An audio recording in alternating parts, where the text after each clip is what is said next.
The darkest hour comes just before the dawn. Obviously today, some absolutely huge news went down in the Halo world, and I'm sure you've all seen it.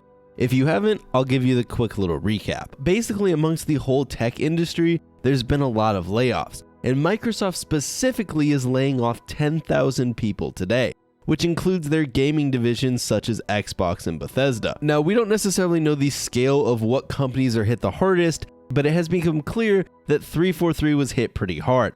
Now, the exact number of employees that has been laid off, I'm not sure. I saw some websites reporting 60, I saw some people saying upwards to 120. Somewhere in that range is how many people were let go from 343 today. Joe Staten, who returned to 343 in 2020 to help ship Halo Infinite and get it over the finish line, is leaving 343 to rejoin Xbox Publishing, which is what he was doing before he came over to 343.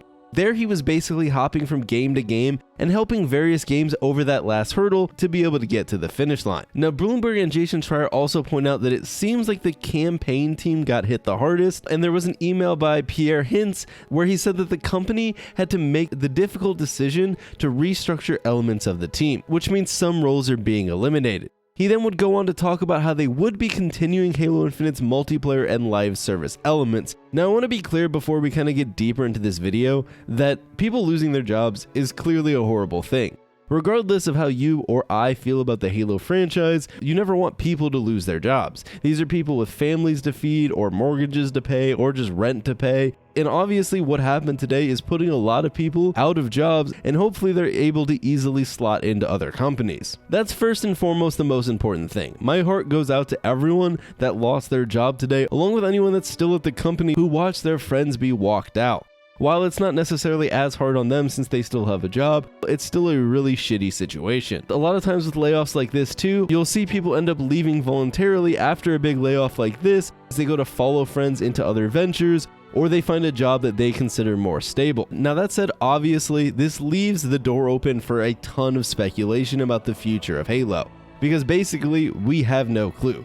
343 hasn't put out an official statement, Microsoft hasn't put out an official statement. But I think one thing is pretty clear, and any internally developed campaign DLC has been cut altogether. Rumors were circulating that they'd already kind of squashed that idea anyways, but Joe Staten leaving and a bunch of the campaign team being cut makes it pretty obvious that 343 will not be producing anything campaign related for this game, which is a pretty big bummer because I think it would have been a good way to get people back into the game. Now, diving a little bit deeper, we have Patrick Wren, who put out this extremely scathing tweet.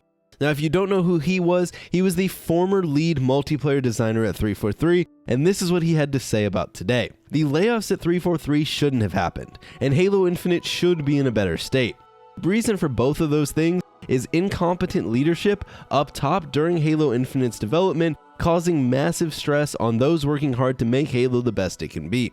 The people I worked with every day were passionate about Halo and wanted to make something great for the fans. They helped push for a better Halo and got laid off for it. Devs still there are working hard on that dream. Look at Forge, be kind to them during this awful time. So you can see from this tweet, he's basically calling out the upper management of 343 directly and saying they're terrible and incompetent, which is something a lot of people have been speculating for some time. But seeing a tweet like this basically kind of confirm it, or at least one person's perspective, is extremely eye-opening. Now, obviously this leaves a lot of questions as what could be the future of Halo. Is Halo Infinite done for? Is the franchise done for? And both of those questions are very, very much in the air. We really don't know. Now, Sean W. posted a video earlier where he said he has sources saying that Season 4 was kind of shelved a month or so ago, and I don't know if those are true per se, but it will be interesting to see how many more seasons of Halo Infinite we end up getting. I know people hate hearing this, but Halo Infinite is still struggling on the player base side. It has not recovered by any means, and so you do have to wonder how long it's going to keep going along. Obviously, there's still Tatanka, which hasn't been formally announced that Certain Affinity is working on, and we still haven't heard anything about that. Is it still going to come out? Is it going to come out this year? Next year? Is it still going to be implemented into Halo Infinite? We really have no clue.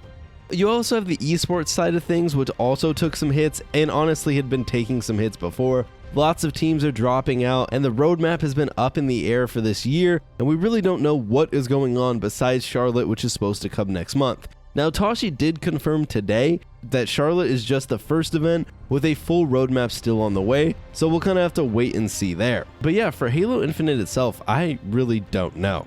I could see Season 3 being the last season. I could see the game continuing on for a few more seasons. It's really hard to know.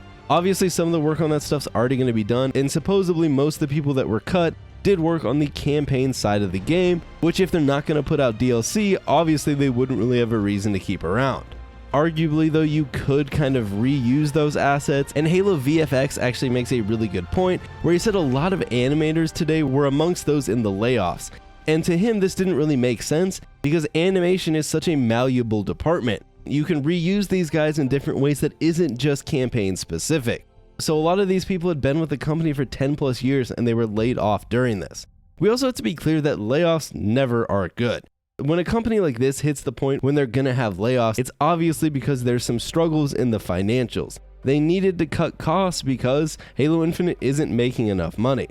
Otherwise, if it was still going gangbusters, they wouldn't go through a drastic measure like this. There was also this super vague tweet by Bathrobe Spartan where he basically says there could be more news coming out, and Technical Halo, who seems to kind of be in the know a little bit in other things, basically alludes that another upper level management player could be leaving 343, but thinks we should just let them announce it on their own. Now, I did some searching on LinkedIn. I could not figure out who this was, so we'll kind of have to wait and see, but we could see more dominoes continue to fall from 343. I think we really do have to question the future of Halo Infinite. It's not going to end tomorrow, it's not going to shut down tomorrow, but I could see a near future where it's put into maintenance mode, where they just keep a smaller crew around to make sure that the game is still working, maybe rotate in some Forge content here and there, but you might not be getting those big content pieces that you would be expecting from a live service game.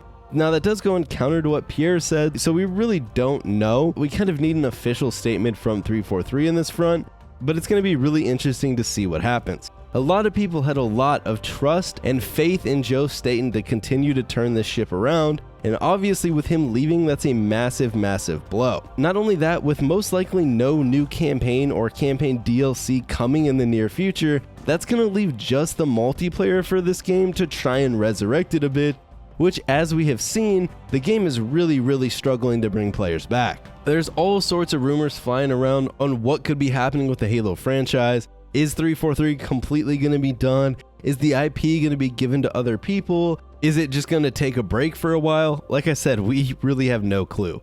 Hopefully 343 or Microsoft puts out a proper announcement, though I think they're probably just going to go completely silent, so we're going to have to wait and see. But yeah, today was a bad day for Halo. I don't necessarily think it's the end of Halo. There are definitely still many possibilities for Halo to make a recovery. I personally don't think Halo Infinite is going to be the conduit for that recovery, but there are ways to see Halo put its name back on the map. And maybe this will cause more shakeups within 343. Although if we're to believe Patrick, a lot of the issues might be in the upper management and not the developers that were laid off today, so who knows how much this will really change in that front. Best case scenario, they retool some teams and come back and try and hit it a little bit harder. But worst case scenario is you still have incompetent leadership now leading an even smaller workforce, which could be a recipe for disaster. For the past 10 years, Halo fans and the Halo franchise have not been in a fantastic place, and today obviously wasn't going to change that. We'll have to wait and see what holds for the future of Halo. It could be bright, it could be dark, we really have no clue, but let me know in the comments below what you think is going to happen with Halo, and I'll see you all next time.